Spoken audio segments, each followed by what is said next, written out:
Antik Kartaca'nın dumanlı göğü altında, alevlerin yükseldiği bir tapınakta yankılanan çığlıklar, bilinen tarihin tozlu sayfalarında kalmış karanlık bir ritüel olarak görülebilir. Ancak bu çığlıkların bugünün ışıltılı gökdelenlerinde, dokunulmaz elitlerin kapalı kapılar ardındaki toplantılarında farklı bir formda yankılanıp yankılanmadığı sorusu modern düşüncenin en rahatsız edici sınırlarında dolaşmaktaydı. Ta ki geçtiğimiz haftalarda ortaya çıkan malum kişinin dosyalarındaki rahatsız edici bilgilere kadar. Peki Hollywood'un parıltılı sahnelerinden teknoloji devlerinin ofislerine kadar uzanan devasa bir ağın, kökleri binlerce yıl öncesinin kanlı sunaklarına ve yıldızlar arası bir hapishane mantığına dayanan bir ideolojiyi yaşatıyor olması mümkün mü? Bugün birlikte insanlık tarihi boyunca dinlerin, mitolojilerin ve modern komplo iddialarının birbirlerine binlerce yıllık bir süreçte nasıl karanlık bir şekilde dolandığını ve Baal'e yapılan karanlık ayinlerin günümüzde bile nasıl birileri tarafından uygulandığını göreceğiz. Gerçeği Bula hoş geldiniz.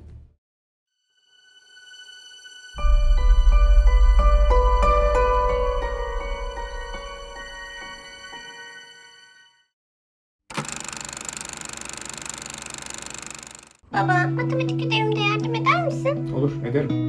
Baba, şu İngilizce cümleleri anlamadım. Bana yardım eder misin? Ederim. Baba, daha iyi sunum nasıl yaparım? Göstereyim. Baba, baba, baba, baba. Yıllardır değişmeyen bir sahne değil mi? Ama artık değişiyor. Ve çocuklar ile gençlerin bitmek bilmez merakını anne babaları yerine yapay zekalar karşılamaya başlıyor. Ancak burada yaşınız ne olursa olsun konu eğitim olunca yardım alacağınız yapay zeka da son derece önemli. İşte bir kez daha yapay zeka eğitim platformu Sorbil sizinle. Biliyorsunuz Sorbil'de yabancı dil, yazılım, kurumsal ve kişisel gelişim kategorilerinde yüzlerce sıfırdan ileri seviyeye uzmanlar tarafından özel hazırlanmış, denetlenmiş eğitimler var. İngilizceden Excel'e, JavaScript'ten diksiyon eğitimine kadar yüzlerce seçenek. Ancak bunun yanında Sorbil'e özel tasarlanmış ve Gemini 3 altyapısıyla güçlendirilmiş yapay zeka eğitim robotu Billy de var. Siz ya da çocuğunuz bir eğitime mi başladı? Billy onunla ilgili lazım olan tüm desteği size veya çocuğunuza sunuyor. Özetler çıkarıyor, testler hazırlıyor. Hatta sisteme yüklediği ödevlerinde ve derslerinde çocuğunuza yardımcı bile oluyor. Her an interaktif bir eğitmen gibi ona destek oluyor. Üstelik Sorbil, İngiliz Akreditasyon Kurumu CPD Provider'ı. Yani bitirilen her kurs için uluslararası sertifikanız oluyor. Ve tüm bu eğitimlere ve yapay zeka robotu Billy'e erişim aylık 149 ve yıllık 664 TL. Ama takipçilerime özel gerçek 30 kodunu kullanarak %30 ek indirim alabilir ve tüm bu hizmetlere yıllık yalnızca 465 TL'ye ulaşabilirsiniz. Unutmayın, kodu yalnızca web sitesinde kullanabilirsiniz. Ama sonrasında webten aldığınız abonelikle mobilden giriş yapıp hizmetlerden nerede olursanız olun yararlanabilirsiniz. Devir artık hızla değişiyor ve siz de çocuğunuzu veya kendinizi bu değişimin nimetlerinden yararlandırmak için bugün indirim kodunu kullanarak Sorbil'e kaydolun ve bilginin kapısını aralayın. Belki de konuyu en iyi şekilde anlamak için en başta sormamız gereken soru şu: İnsanlığın en tepesindeki güç sahipleri neden tarih boyunca en zayıf olanları feda etme ihtiyacı hissetmiştir? Dünyada birlik beraberlik içinde yaşamak varken neden sürekli masumlar birilerinin karanlık inançları yüzünden ölmek zorunda? İşte bu sorunun cevabını bulmak için medeniyetin köklerine, Antik Orta Doğu Panteonu'nun en karmaşık figürlerinden birine uzanmak gerekir: Baal'e. Gizemin ilk adımlarını çözmek için öncelikle Baal'in kelime anlamını anlamamız büyük önem taşıyor. Baal aslında her zaman bir tanrıyı refere eden bir isim değildi. En eski köklerinde sadece gündelik hayatta kullanılan bir kelimeden ibaretti. Ve Kuzeybatı Sami dillerinde kelime anlamı olarak sahip veya efendi anlamına gelirdi. Burada küçük bir ek bilgi de vereyim. Baal ve Rab aslında eş anlamlı kelimelerdir. Size bu videomda İslam'daki Allah ile Rab kavramının neden kesinlikle karıştırılmaması gerektiğini anlatmıştım. İzlemeyenler için linki sabit yorumda olacak.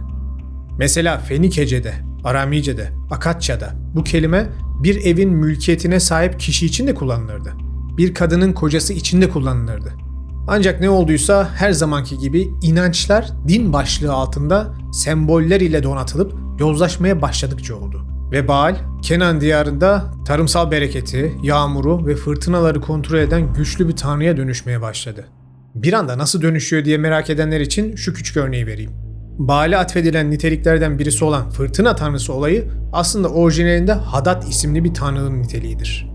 Ancak zamanla halk Hadad'a korku ile karışık bir saygı duydukları için onun adını kötülüğü çağırmayalım diye telaffuz etmek yerine ona efendi yani Baal demeye başlarlar. Ve zamanla bu ünvan esas ismin önüne geçerek o coğrafya için Tanrı Baal'e dönüşmeye başlar. Elindeki şimşekle ve boğa sembolizmiyle tasvir edilen bu tanrı figürü antik toplumlar için sadece bir inanç nesnesi değil, doğanın acımasız kurallarına karşı hayatta kalmanın yegane teminatı haline gelir ve ona büyük önem atfedilir. Sonuçta tarım ile hayatta kalan bir topluluk için en önemli tanrı, tarımın ve bereketin tanrısı olacaktır. Bu son derece doğal bir süreç. Ancak cehalet arttıkça ve iklimsel sorunlar bölgeyi sardıkça bu tapınmanın rengi, güç ve refahın devamlılığı için talep edilen ritüellerle oldukça karanlık bir hal almaya başlıyor. İşin ilginç tarafı, Baal tapınımının sadece kıtlık çeken alt tabakanın bir çaresizliği olmaması. Aksine bu inanç doğrudan dönemin elit zümreleri tarafından benimsenmiş ve halka dayatılmıştır.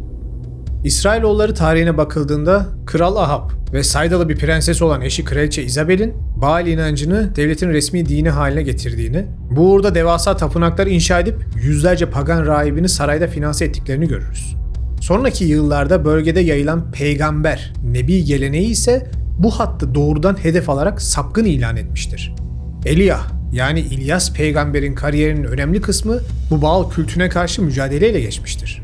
Ve sonunda da bu külte karşı zafer kazanınca kendisi ateşli bir araba ile yerden alınıp göklere çıkarılıp götürülmüş ve bir daha da kimse onu görmemiştir. Zamanında Orta Doğu bayağı ilginç olaylara tanık olmuş. Daha sonra Yahuda kralı Manasseh döneminde putperest ayinlerin, yıldız kütlerinin, hatta çocuk kurbanı ve tapınak fuhuşu gibi uygulamaların yeniden canlandığı yine tarihi kaynaklarda karşımıza çıkıyor. Hatta bayağı karanlık bir şekilde çıkıyor. Yahuda kralı Manasseh gibi yöneticilerin Kudüs'ün dışındaki Hinnom Vadisi'nde, bu Gehinnom veya İslam dünyasındaki yansıması ile cehennem olarak bilinen vadi, doğaüstü güçlerden rehberlik almak ve krallıklarını korumak adına kendi çocuklarını ateşe atarak Molok ve Baal'e kurban ettikleri antik metinlerde açıkça yer almaktadır.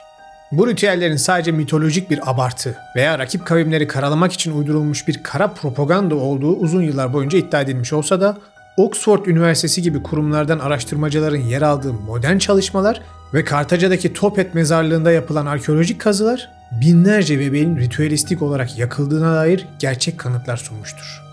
Ve düşünün, bu adam Yehuda, yani günümüzdeki Yahudi kavramını yaratan grubun büyük krallarından birisi ve hüküm sürdüğü 55 yıl boyunca Museviliğin o tek yaratıcı ideolojisini neredeyse silip bütün krallığı ve inancı putperestlik ve sapkınlık ile dolduruyor. Ve bunun etkileri ise cidden yıkıcı oluyor.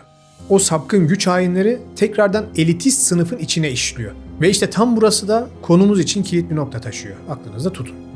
Tüm bu Baal, Molek ritüeliyle elitlerin gücü ellerinde tutma, yönetim haklarını koruma istekleri aslında bize karanlık bir ideolojinin arkasında yatan temel düşünceyi açıklıyor. Baal, efendi Rab demekti.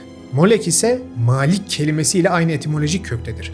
Yani kral, sahip demektir. Ve elitler bu efendiliklerini, malikliklerini yani toplum üzerindeki yönetici güçlerini korumak için en sevdikleri çocuklarını bile gözlerini kırpmadan canlı ateşe atabilecek kadar güç sarhoşu oldularsa halka neler yaparlar bir de siz düşünün.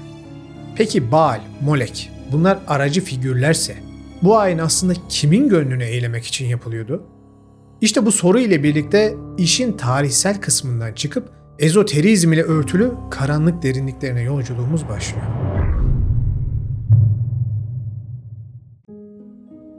Yolculuğumuzun ikinci adımı bizi Kenan diyarının rüzgarlı tepelerinden Mısır'ın çöllerinde bulunan sıra dışı metinlere götürüyor. 1945'te Nag Hammadi kasabası yakınlarında keşfedilen 12 kodeks ve 13. kodeksten parçalar erken dönem gnostik düşünceye dair elimizdeki tabloyu kökten değiştirdi. Meşhur Nag Hammadi koleksiyonu 40'tan fazla metin içeriyor ve bunların arasında Apocryphon of John gibi kozmoloji bakımından son derece belirleyici yazılar vardı. Ancak bir noktayı unutmayalım. Gnostizm tek parça, tek merkezli, aynı inançları paylaşan bir din değildir. Modern araştırmacılar bu adı Greko-Romen dünyadaki farklı ama akraba düşünce akımlarını topluca tanımlamak için kullanıyor. O yüzden bu başlık altındaki bazı bilgiler çok karanlık olabilirken bazıları da son derece pozitiftir. Bu metinlerde konumuzla alakalı olan kısmı ise arkonlar denilen gizemli bir varlık sınıfı. Metinlere göre bu arkonlar yani kelime anlamı olarak hükümdarlar yaşadığımız sahte maddi hapishane evreni inşa eden güçlerdir. Gnostik kozmolojiye göre gerçek ışık aleminden bir hata sonucu ayrılan Sofya, yani bilgelik, tek başına bir varlık yaratmaya çalışmış ve ortaya aslan yüzlü, yılan gövdeli, canavarca bir varlık çıkmıştır. Yaldabaoth. Yaldabaoth, kendisinden başka bir güç olmadığını sanarak maddi dünyayı ve bu dünyayı yönetmek üzere 7 arkonu yaratmıştır.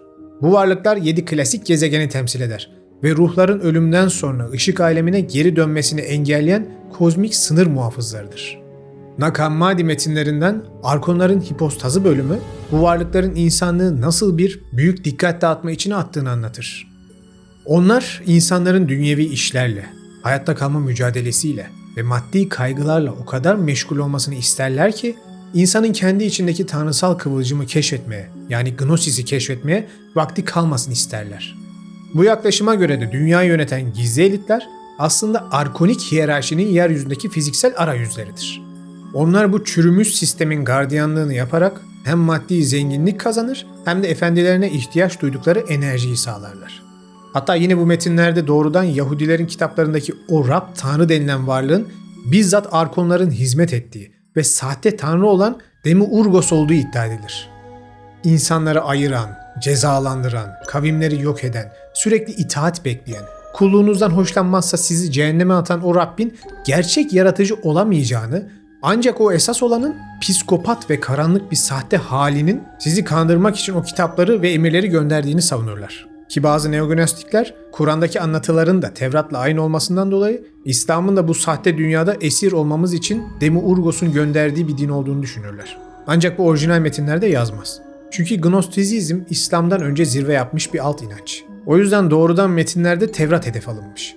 Ve aranızda Tevrat'ı okuyanlar olduysa da bunun çok da şaşırtıcı bir iddia olmadığını görürler. Bu yaklaşıma göre arkonların, yani sahte tanrının uşaklarının insanlık üzerindeki kontrol mekanizmaları modern sosyal mühendislik ve zihin kontrolü teorileriyle şaşırtıcı benzerlikler taşır. Bunlardan bazıları şöyle. Bilinç karartma, yani lete. Arkonlar insanın tanrısal özünü unutturmak için unutkanlık uykusu telkin ederler. Bugünümüzde kitle kültürünün yarattığı derin hipnoz haliyle paralellik gösterir. Günümüzde de elitler ve güç sahipleri hepimizin eline şunları tutuşturup boş beleş sosyal medyalarıyla herkese adeta uyutup gerçek hayattan kopartmaktalar. Yani özümüzü, ruhaniliğimizi unutturmaktalar ve artık her şeyin değeri maddiyat ile ölçülmekte. İkinci adım, yanılsama ve taklit. Arkonlar ışık aleminin kusurlu bir kopyasını yaratarak insan ruhlarını bir nevi simülasyonun içine hapsederler. Onlar taklit ruhu aracılığıyla insanların arzularını ve korkularını manipüle ederler. Üçüncü adım, korku ve yasa temelli kontrol. Yaldabaoth veya Demiurgos kendisini kıskanç bir tanrı olarak sunarak insanları ceza ve ödül sistemine, yani dinler, katı yasalar, hiyerarşiler kullanarak mahkum eder. Bu toplumun sürekli bir stres, suçluluk, kulluk ve kölelik duygusu altında tutulmasını sağlar. Ve bu 3 adım sayesinde bireyin kendi ruhani özünü bulup özgürleştirmesi, gelişmesi engellenir. Hatta antik metinlerde arkonların insanlara putperestliği, kanlı kurbanları ve şiddeti öğreterek onları ruhsal körlük içinde tuttuğu açıkça belirtilir. Bu metinlerin linklerini açıklama kısmına koyacağım. Merak edenler okuyabilirler. Sadece bir kez daha şunu demek istiyorum. Bu gnostik yaklaşım da çeşitli felsefe ve ezoterik bilgilerin harmanlanmasıyla ortaya atılmış bir inanç koldur sadece. O yüzden eleştirel bir gözle yaklaşmayı unutmayın. Ancak ilginç bir şekilde görüyoruz ki bu mitolojik tasvirler modern ezoterizmde ve komplo iddialarında teknolojik ve psikolojik yeni bir dille tercüme edilmeye ve yaşatılmaya devam ediyor. Özellikle araştırmacı Robert Monroe'nun 1970'lerde ortaya attığı ve yazar John Lampleş'in Nag Hammadi metinleriyle harmanladığı loş, yani duygusal enerji konsepti tablonun karanlık yüzünü daha da belirginleştirir. Bu teoriye göre arkonlar fiziksel bedene sahip olamadıkları için doğrudan yaratma yeteneğinden yoksundurlar ve hayatta kalmak için insanların ürettiği korku, acı, travma, nefret, kıskançlık gibi yoğun negatif duygulara ihtiyaç duyarlar. Yani insanlık bu varlıklar için adeta devasa bir enerji çiftliği konumundadır. John Lampleş'in arkonik nörolojik enfeksiyon olarak adlandırdığı bu durum, arkonların göklerden uzay gemileriyle gelmediğini, insan zihnine, inanç sistemlerine ve toplumsal yapılara sızan bir tür psikolojik virüs olduklarını öne sürer. Leş'e göre Arkonlar modern medyayı, savaşları, hiyerarşik yapıları ve hatta yapay zeka gibi teknolojileri kullanarak insanları doğadan, dünyanın ruhu olan Sofya'dan koparmayı ve sonsuz bir korku simülasyonuna hapsetmeyi hedeflerler. David Icke gibi isimler ise bu kozmik parazitleri UFO mitolojisindeki griler veya sürüngenimsi varlıklarla eşleştirerek küresel elitlerin bu varlıkların birer kuklası olduğunu iddia ederler. Şu bildiğiniz meşhur reptilyan iddiası da işte tam buradan çıkmaktadır. İşte tam bu noktada antik çağda Baal'e sunulan kanlı çocuk kurbanlarının ritüelistik amacı yeni bir anlam kazanıyor.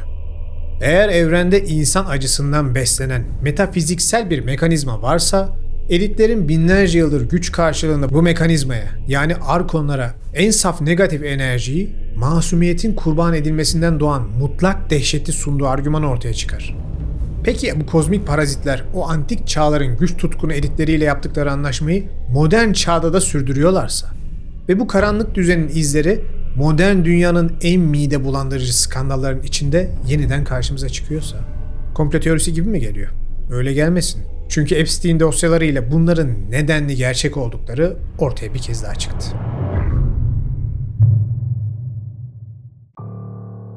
Arkonlar, reptilyanlar, griler, negatif ve pozitif enerjisel varlıklar. Evet, hepsi süslü dikkat çekici anlatımlar. Ancak aynı zamanda hepsi de yalın gerçekliğin önüne çekilmiş, oyalanmamızı ve esas basit kavramı kaçırmamızı sağlayan bana göre boş detaylar.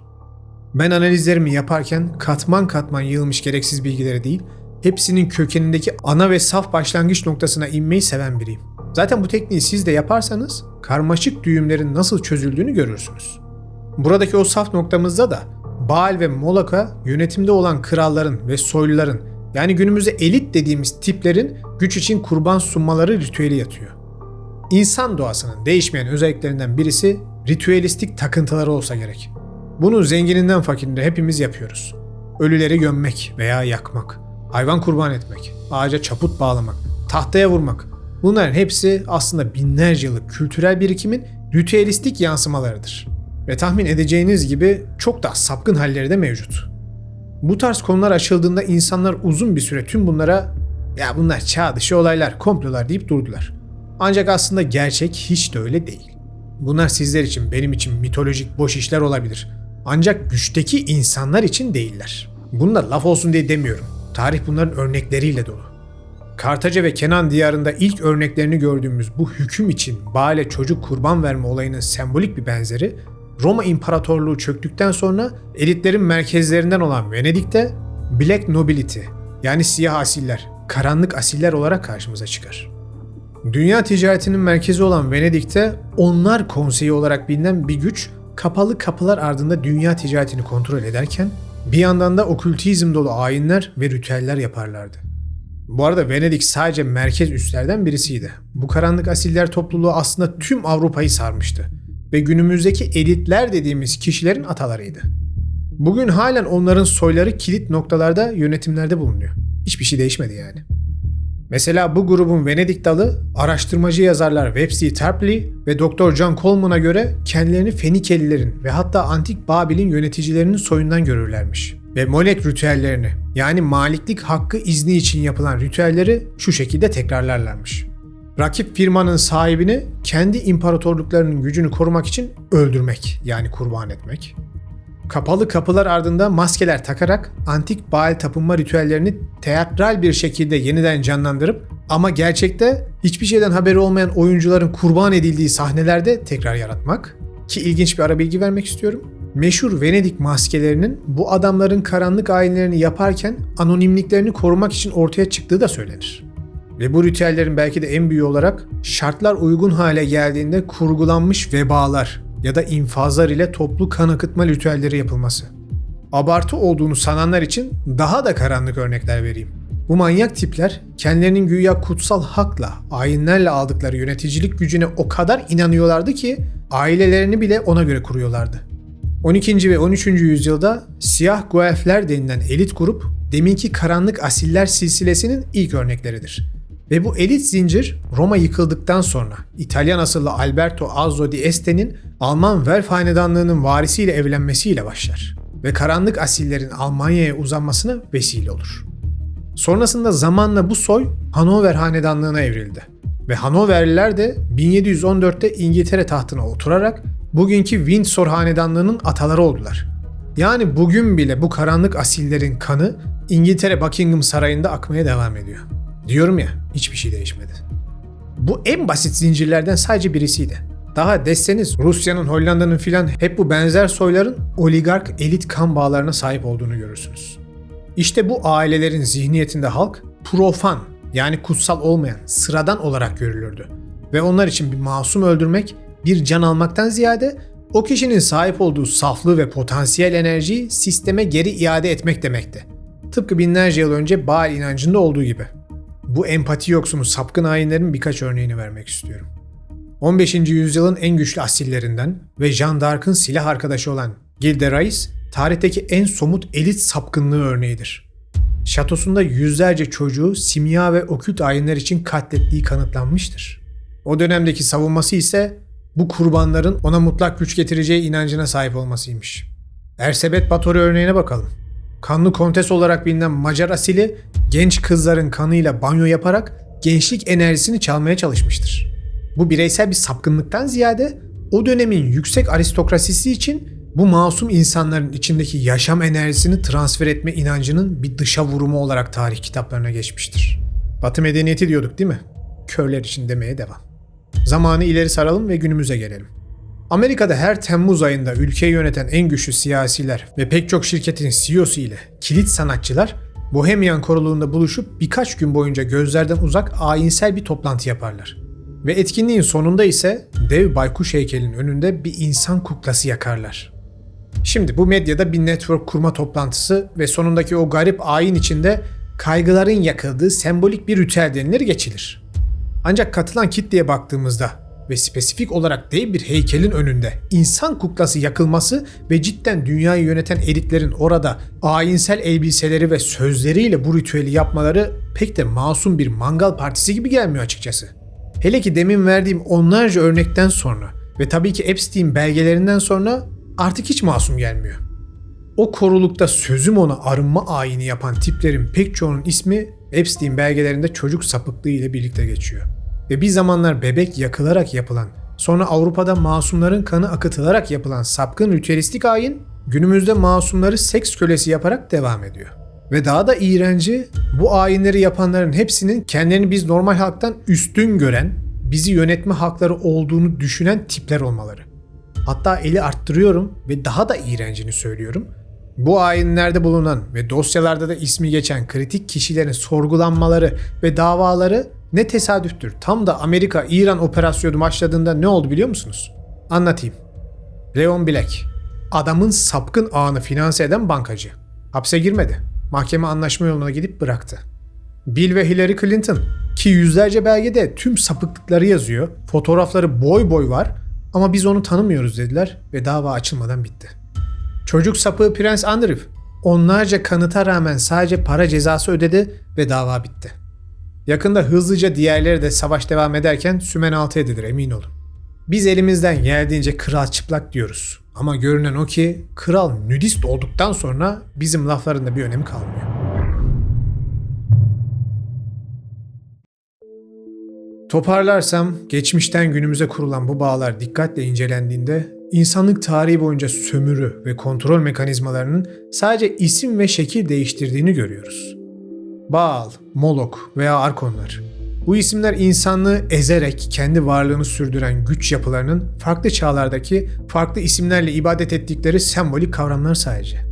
Antik çağda tarlalara bereket getirmesi ve krallıkların gücünü koruması için çocukların ateşe atılmasını meşru gören inanç sistemiyle bugün küresel ekonominin çarkları dönsün diye veya sapkın Siyonist ideolojileri gerçekleşsin diye milyonlarca insanı savaşlara, yoksulluğa ve istismara sürüklenmesini meşru gören sistem arasında bana göre hiçbir fark yok. Bence Nag Hammadi metinlerinin binlerce yıl önce sunduğu görünmez yöneticiler yani Arkonlar vizyonu salt bir uzaylı istilası teorisi olmanın ötesinde sosyolojik ve psikolojik bir okumayla modern dünyanın muazzam bir metaforu. İnsanlar ekonomik eşitsizlikler, sosyal medya yönlendirmeleri, yapay zeka ağları ve sürekli pompalanan küresel krizler aracılığıyla görünmez bir hapishanenin içine itilmekte ve esas olanı anlaması hem ruhani olarak hem dünyevi olarak engellenmekte. Bu hapishane tıpkı Gnostik Demiurgos'un yarattığı yanılsama gibi insanların kendi içindeki gerçek gücü yani ilahi kıvılcımı bırakıp sisteme itaat etmeleri üzerine inşa edilmiş. Kendinize bir sorun. Kaçınız son yıllarda yaşanan negatif olaylar karşısında yaşama sevincini yitirmeye başladı? İşin garibi insanlar bugün bile elitleri sürekli bir gizem perdesiyle süslemeye, olayları dallandırıp budaklandırmaya odaklanıyorlar. Halbuki küresel elitlerin sapkınlıkları, şantaj ağları ve güç hırsları herhangi bir mitolojik şeytandan çok daha somut, belgelenmiş ve yıkıcı gerçeklerden oluşuyor. Adamlar resmen Nag Hammadi metinlerinde geçen arkonik enerjinin ete kemiğe bürünmüş hali gibi hareket ediyorlar. Sistemi devam ettirmek adına gezegenin hem doğal hem de ruhsal kaynaklarını tüketiyorlar.